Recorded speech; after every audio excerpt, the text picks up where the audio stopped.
नमस्कार, DD news में आप सभी का स्वागत है। मैं हूं ऋतु वर्मा। शुरुआत करेंगे हेडलाइंस के साथ। प्रधानमंत्री नरेंद्र मोदी ने छात्रों के साथ किया संवाद। आप पर लगाया छात्रों के भविष्य से खिलवाड़ का आरोप। कहा, वास्तविक प्रगति के बजाय प्रचार को दी प्राथमिकता।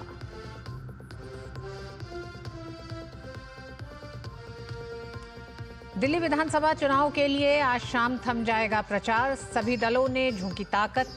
अमित शाह ने कहा, दिल्ली वाले आपदा सरकार को झाड़ू लगाकर फेंकेंगे बाहर। प्रियंका गांधी ने केजरीवाल पर बोला हमला।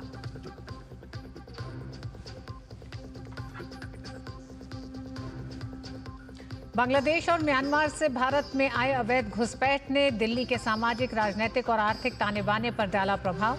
जेएनयू की रिपोर्ट में हुआ खुलासा। भाजपा ने आम आदमी पार्टी को बताया जिम्मेदार।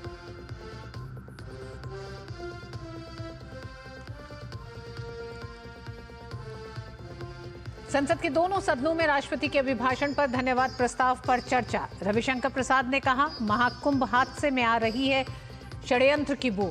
राहुल गांधी ने मेक इन इंडिया को बताया अच्छा आइडिया।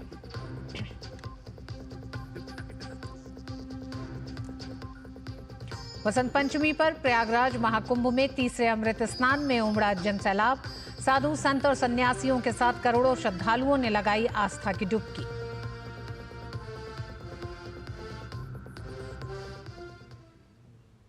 छात्रों के साथ बातचीत में प्रधानमंत्री नरेंद्र मोदी ने कहा कि अरविंद केजरीवाल की आम आदमी पार्टी ने सिर्फ अपनी शिक्षा नीति को सफल दिखाने के लिए छात्रों के भविष्य से खिलवाड़ किया। उन्होंने सीखने के परिणामों को बेहतर बनाने पर ध्यान देने के बजाय छात्रों को परीक्षा देने का मौका ही नहीं दिया और वास्तविक प्रगति के बजाय प्रचार को प्राथमिकता दी। सुना है ये दिल्ली में 9वीं कक्षा के बाद बच्चों को आगे जाने ही नहीं देते। जो बच्चे गारंटी है पास होंगे उन्हीं को जाने दें। क्यों?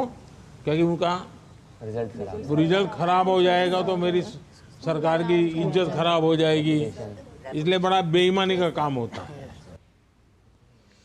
उधर संसद में बजट सत्र के आज तीसरे दिन दोनों सदनों में राष्ट्रपति के अभिभाषण पर धन्यवाद प्रस्ताव पर चर्चा जारी है।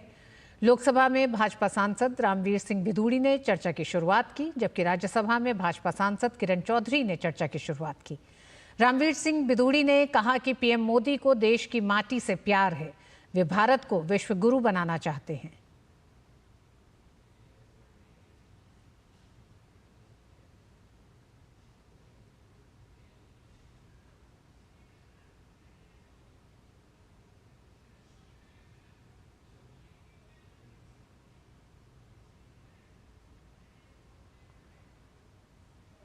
मुझे ये बताते हुए बहुत कष्ट हो रहा है कि दिल्ली की आम आदमी पार्टी की सरकार ने दिल्ली में प्रधानमंत्री आवास योजना को लागू नहीं होने दिया। दिल्ली में लाखों लोग हैं, ज्यादातर वो लोग हैं जो पूर्वांचल से आए हैं।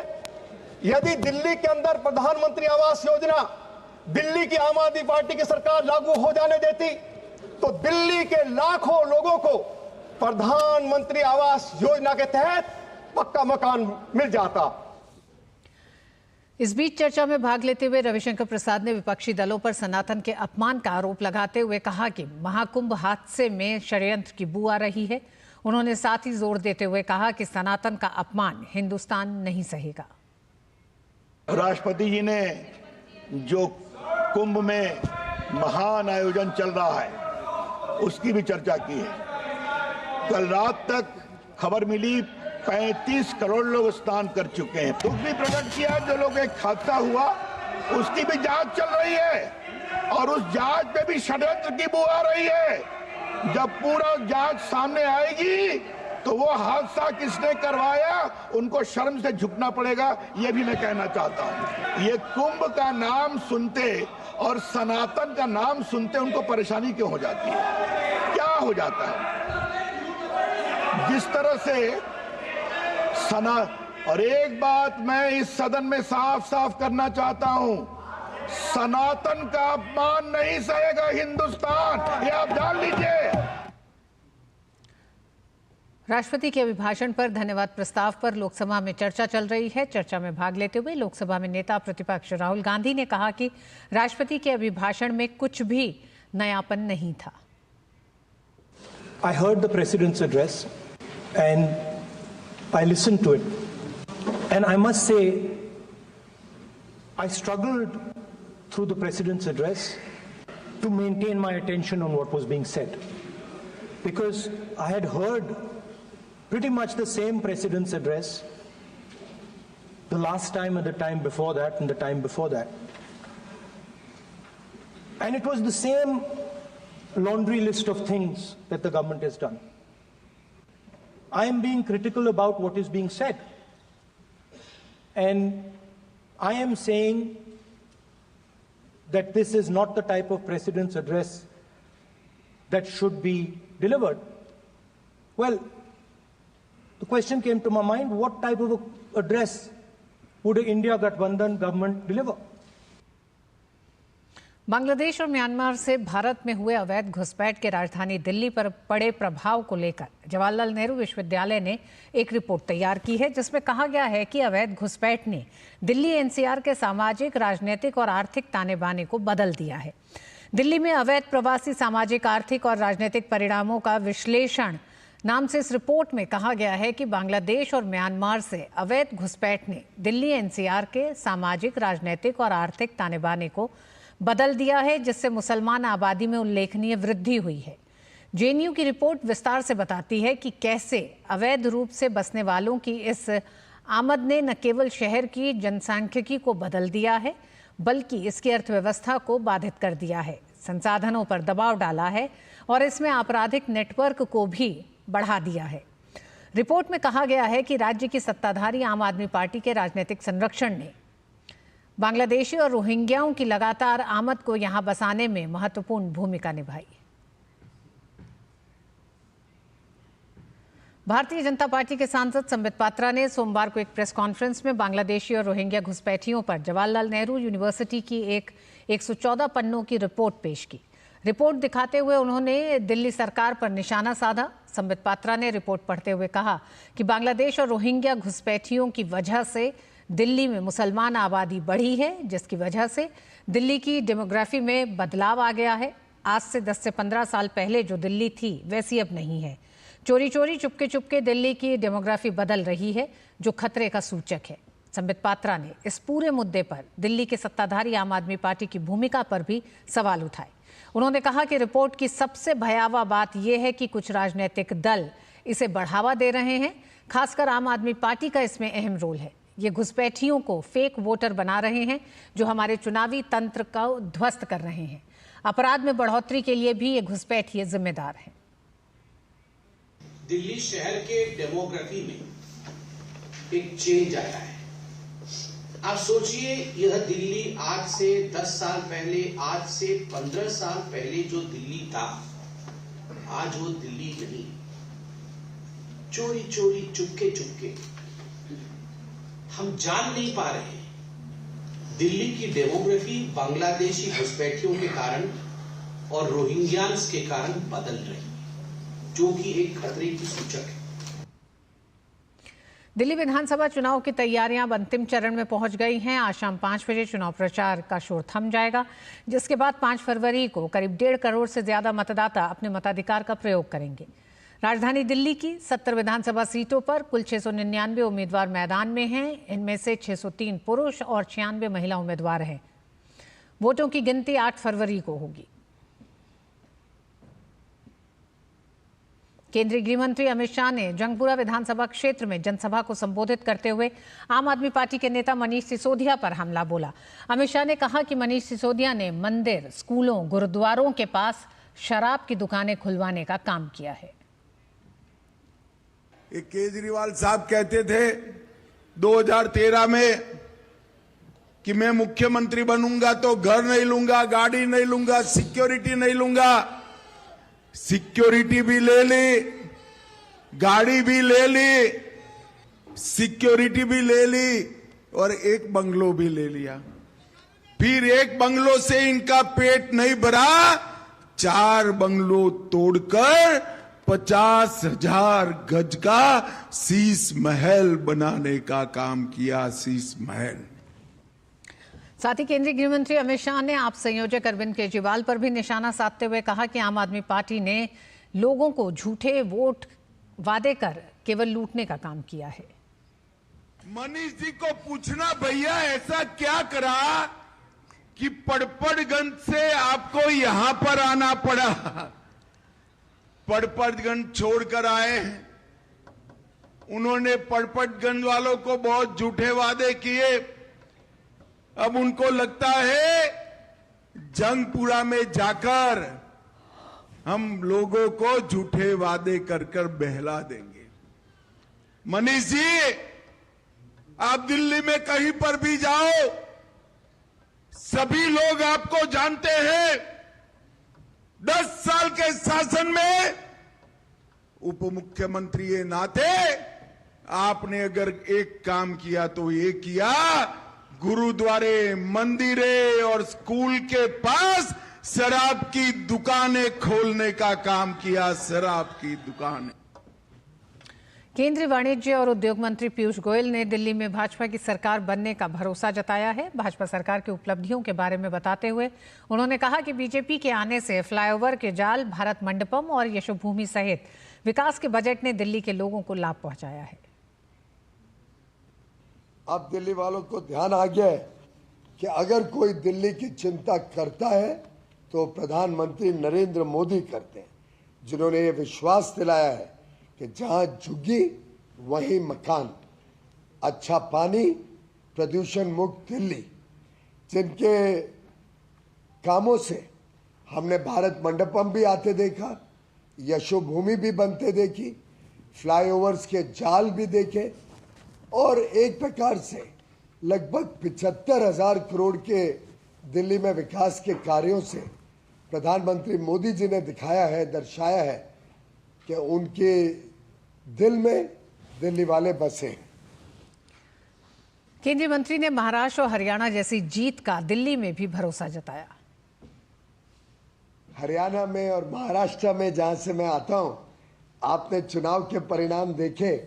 महाराष्ट्र में तो 90% सीटें जो भाजपा लड़ी थी, हमने विजय प्राप्त की थी। हमारे पूर्वांचली भाइयों, हमारे उत्तराखंड के भाइयों, पंजाब के लोग हों, उत्तर प्रदेश और राजस्थान के यहाँ का बड़ा समुदाय हो, मैं समझता हूँ दिल्ली के हर नागरिक और मूल दिल्ली निवासी जिन्होंने अच्छी दिल्ली के विकास, जब मदन लाल खुराना जी, साहिब सिंह वर्मा जी थे, उन अच्छे दिनों को अब दिल्ली वाले फिर याद करते हैं। और दिल्ली चुनाव से जुड़ी खबरें जारी रहेंगी वक्त एक छोटे से ब्रेक का। जब धरती चीर कर निकलता है लोहे का पत्थर और मिलता है मोंगिया के जोश से, फिर तपता है, पिघलता है और बनता है फौलाद। अब होता है सरिया सारी खूबियों के साथ। मोंगिया स्टील, मजबूत देश का मजबूत सरिया।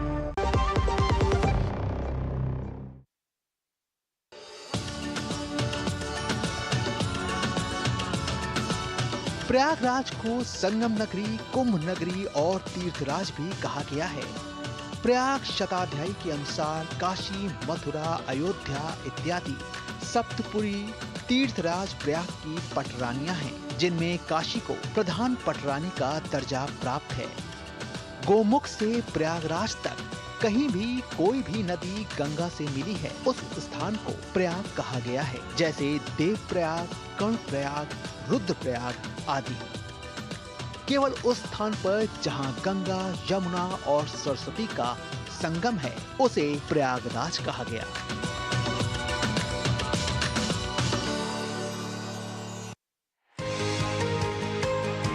म्यूचुअल फंड में कैसे करें निवेश, एसआईपी से कैसे जीती जाए इन्वेस्टमेंट की रेस, गवर्नमेंट स्कीम से कैसे मिलेगा बेहतर रिटर्न, बाजार की जोखिम में कैसे होगी सुरक्षित इनकम, पर्सनल फाइनेंस के क्लियर होंगे सब डाउट, फाइनेंशियल मिथ्स को विशेषज्ञ करेंगे आउट। देखिए मनी मंत्र हर शनिवार सुबह 9:30 बजे सिर्फ डीडी न्यूज पर।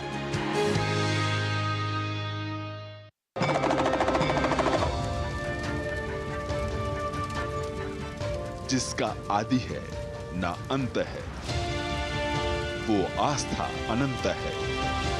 सत्य सनातन संस्कृति का दिव्य रूप, प्रयाग की पावन धरा से अलौकिक महाकुंभ की महिमा। दिव्य भव्य महाकुंभ की स्पेशल कवरेज।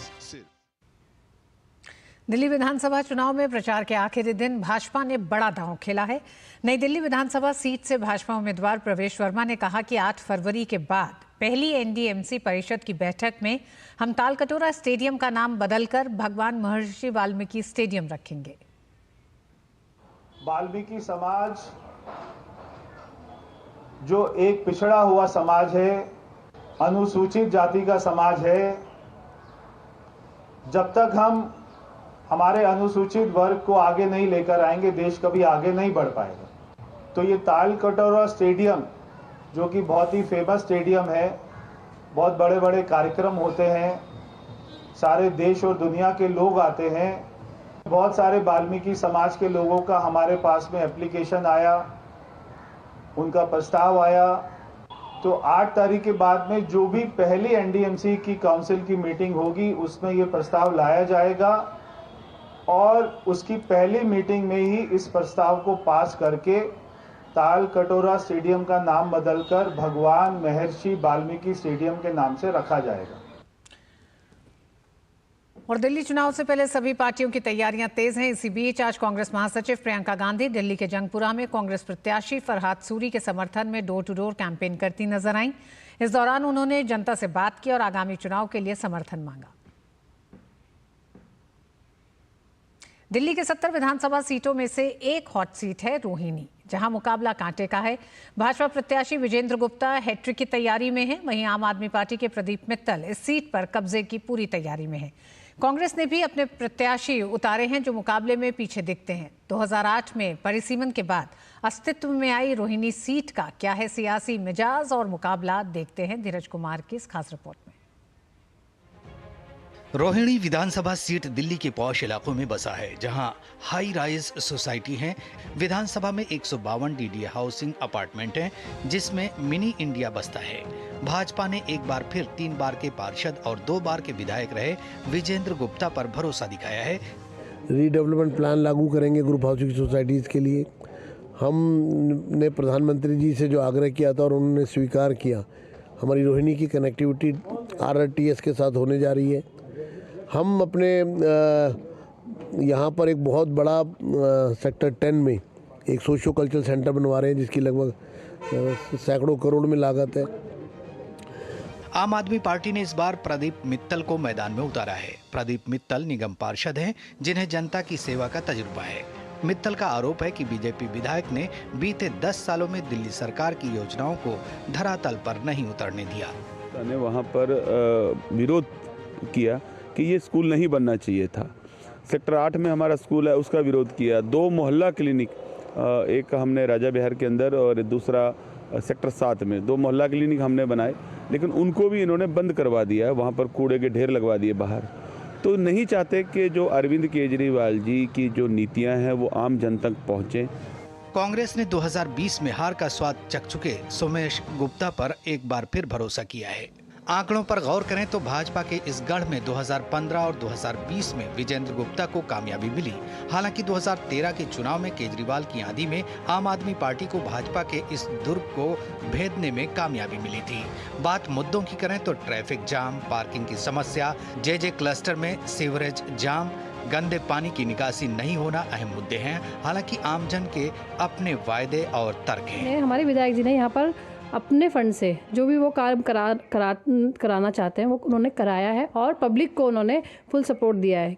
रिठाला विधानसभा में जो कूड़ेदान खुले पड़े हैं, जहाँ आवारा पशु बैठे रहते हैं, और यहाँ के जितने कूड़ेदान थे हमारे विधायक जी ने उनको बंद करवा के किसी में लाइब्रेरी बनवाई, सब में अलग अलग कार्य हो रहे हैं। रोहिणी सरकार पर पंजाबी, वैश्य और ब्राह्मण के अलावा पूर्वांचल के वोटर जीत हार तय करते हैं। अब देखना रोचक होगा कि इस बार के चुनाव में भाजपा की हैट्रिक लगती है या आम आदमी पार्टी को जीत का स्वाद मिलता है। ये क्षेत्र बीजेपी का किला माना जाता है, बीजेपी का एक दुर्ग माना जाता है, आम आदमी पार्टी की तरफ से भी इस सीट में सेंधमारी करने की कोशिश या कह सकते हैं कि कब्जा जमाने की कोशिश हो रही है। अब देखना होगा कि इस बार के विधानसभा चुनाव में यहाँ की जनता किस प्रत्याशी को अपना आशीर्वाद देती है। कैमरामैन पीयूष के साथ धीरज कुमार, डीडी न्यूज, रोहिणी। दिल्ली में 5 तारीख को होने वाले विधानसभा चुनाव को लेकर दिल्ली पुलिस पूरी तरह से अलर्ट पर है। विभिन्न जिलों में दिल्ली पुलिस की टीम कड़ी निगरानी रखे हुए है ताकि चुनाव में कोई गड़बड़ी न हो और निष्पक्ष चुनाव कराए जाएं। अपनी पुख्ता सुरक्षा के दौरान उन्होंने रिकॉर्ड मात्रा में ड्रग्स और शराब पकड़ी है और कई गिरफ्तारी भी की है। इस चुनाव में सुरक्षा का जिम्मा देख रहे दिल्ली पुलिस के क्राइम ब्रांच के स्पेशल सीपी देवेंद्र चंद्र श्रीवास्तव से खास बात की हमारे संवाददाता मुकेश शुक्ला ने। 5 तारीख को दिल्ली में विधानसभा चुनाव होने हैं, उसको लेकर के सुरक्षा के क्या हैं इंतजाम, इस पर बात करेंगे देवेंद्र चंद्र श्रीवास्तव जी से। सर, इस बार क्या स्पेशल अरेंजमेंट किए गए, कितनी सीजिंग हुई और क्या कुछ इस बार जो आपने रेड कंडक्ट करी है जगह जगह चेक पॉइंट से, वहाँ पर क्या कुछ मिला? रेड्स की बात है तो इस बार हमारा लिकर और ड्रग्स का रिकॉर्ड सीजर हुआ है। हम लोगों ने लगभग 1,08,000 लीटर शराब जो कि लगभग 3.25 करोड़ रुपए मूल्य की है उसको बरामद किया है अभी तक। और इसके अलावा जो 196 केजी नारकोटिक्स ड्रग्स कहते हैं उसको लगभग 78 करोड़ की उसको बरामदगी की गई है, जो कि बाकी चुनावों से बहुत ज़्यादा है। इसके अलावा हमने प्रिवेंटिव एक्शंस भी काफ़ी लिए हैं ताकि शांति व्यवस्था को बरकरार रखा जा सके। जो बॉर्डर चेक पोस्ट हैं उनको सुदृढ़ किया गया है, पैरामिलिट्री फोर्सेज की भी हेल्प ली गई है। और जो इलेक्शन ऑफिशियल्स हैं, जो रेवेन्यू ऑफिशियल्स हैं या बाकी जो इलेक्शन में डिप्लॉयड स्टाफ हैं या जो और लॉ इन्फोर्समेंट एजेंसीज होती हैं उनके साथ भी बरकरार हमारा तालमेल बरकरार है। और जो माननीय चुनाव आयोग के जो निर्देश हैं उनकी कड़ाई से अनुपालना सुनिश्चित की जा रही है। मेजर ड्राइव चलाई गई इलीगल बांग्लादेशी इलीगल माइग्रेंट्स को लेकर के, किस तरह की वो ड्राइव थी, कितना अच्छा उसका रिजल्ट देखने को मिला, क्योंकि इलेक्शन में ये लोग गड़बड़ी कर सकते थे? कानूनी कार्रवाई पूरी तरह से जारी है और इलेक्शन के दौरान कानूनी कार्रवाई में बढ़ावा भी किया जाता है ताकि शांति स्थापित पूरी तरह से की जा सके। तो उसमें कि कोई भी आदमी या कोई भी इलीगल एक्टिविटी है उसके खिलाफ जो फील्ड फॉर्मेशंस हैं उन्होंने काफ़ी एक्शन लिए हैं और वो एक्शन अभी भी कंटिन्यू कर रहे हैं। 5 तारीख को मतदान होंगे और 8 तारीख तक बैलेट जो है ईवीएम है उसकी सिक्योरिटी को कैसे आप प्रिवेंट करेंगे कि वो उस समय तक, क्योंकि आरोप प्रत्यारोप का दौर उस समय शुरू हो जाता है। जो ईवीएम की सेफ और सिक्योर कस्टडी है उसको सुनिश्चित किया जाएगा और इसके लिए पैरामिलिट्री फोर्स का भी इस्तेमाल किया जाएगा। Mukesh Shukla, DD news, Delhi. और इस बार के बजट में उत्तर प्रदेश के लिए रेलवे के आवंटन की जानकारी देते हुए केंद्रीय रेल मंत्री अश्विनी वैष्णव ने बताया कि रेलवे बजट में 19,858 करोड़ रुपए का आवंटन किया गया है। साथ ही उन्होंने बताया कि उत्तर प्रदेश में रेल परियोजनाओं के लिए 1,04,000 करोड़ रुपए का निवेश किया जा रहा है। हमारे उत्तर प्रदेश के लिए बहुत बड़ा एलोकेशन है 19,858 करोड़ रुपए का।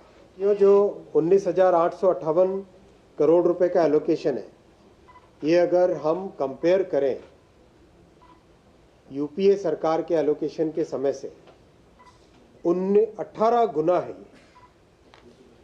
पूरे उत्तर प्रदेश में रेलवे में इन्वेस्टमेंट जो हो रहा है वो है 1,04,000 करोड़ रुपए का। 5,200 किलोमीटर रेलवे ट्रैक 10 वर्षों में उत्तर प्रदेश में बने हैं। स्विट्जरलैंड के रेलवे नेटवर्क या बेल्जियम का रेलवे नेटवर्क के बराबर मोदी जी ने 10 वर्षों में उत्तर प्रदेश में जोड़ा। केंद्रीय रेल मंत्री ने जानकारी देते हुए बताया कि भारतीय रेल तेजी से सुरक्षा बढ़ाने की दिशा में काम कर रही है। मिशन मोड में काम हो रहा है। इस साल 7,000 किलोमीटर से ज्यादा रेलवे ट्रैक्स को स्ट्रेंथन किया जा रहा है और सिग्नल कवच तो बहुत तेजी से लग रहा है। आप देख ही रहे हो, 10,000 लोकोमोटिव में कवच लग रहा है। मतलब मैंने कहा, जैसा आपको कहा, जो पश्चिमी देशों ने 20 साल में किया वो 6 साल में अपन कंप्लीट करके दिखाएंगे। रेल बजट में बिहार के लिए हुए आवंटन की जानकारी देते हुए केंद्रीय रेल मंत्री अश्विनी वैष्णव ने बताया कि बिहार के लिए रेलवे बजट में 10,066 करोड़ रुपए आवंटित किए गए हैं। साथ ही पिछली सरकार पर निशाना साधते हुए उन्होंने कहा कि बिहार को यूपीए सरकार के मुकाबले इस बार 9 गुना ज्यादा आवंटित किए गए हैं। रेलवे के बजट में बिहार के लिए 10,066 करोड़ रुपीस का एलोकेशन हुआ है। यूपीए के समय में जो एनुअल एवरेज होता था, जब बिहार से श्री लालू यादव जी केंद्र में रेलवे मंत्री होते थे, यूपीए का जो समय था, उसके कंपैरिजन में 9 गुना ज़्यादा एलोकेशन है। न्यू रेलवे ट्रैक्स बनाने की बिहार में जो पेस है, यूपीए के समय में 64 किलोमीटर्स पर ईयर होती थी, वो करीब 2.5 गुना बढ़ के 167 किलोमीटर पर ईयर हुई।